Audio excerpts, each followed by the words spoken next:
शहरातील मुख्य रस्त्यांवर मोठमोठे खड्डे पडल्यामुळे वाहनधारकांसाठी प्रवास जीवघेणा ठरत आहे.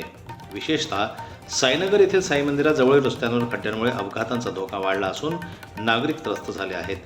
पावसामुळे खड्ड्यांमध्ये पाणी साचत असून रात्रीच्या वेळी ते दिसत नाही, त्यामुळे अपघात होण्याची शक्यता अधिक वाढली आहे. याबाबत नागरिकांनी प्रशासनाला वेळोवेळी निवेदन देऊनही कुठलीही कारवाई न झाल्यानं अखेर नागरिकांनीच पुढाकार घेत स्वतःच्या खर्चानं गड्डे बुडवण्याचं काम सुरू केलं आहे. खासगी वाहनातून माती, गोटे आणि रेती आणून रस्ते दुरुस्ती करण्याचा प्रयत्न स्थानिक नागरिक करत आहेत.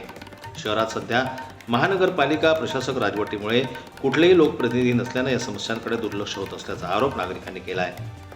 प्रशासनानं वेळेवर लक्ष न दिल्यास आणि एखादा अपघात घडल्यास जबाबदार कोण, असा सवाल आता नागरिक विचारत आहेत. या प्रश्नाकडे प्रशासन लक्ष कधी देणार हे पाहणं आता महत्त्वाचं ठरणार आहे.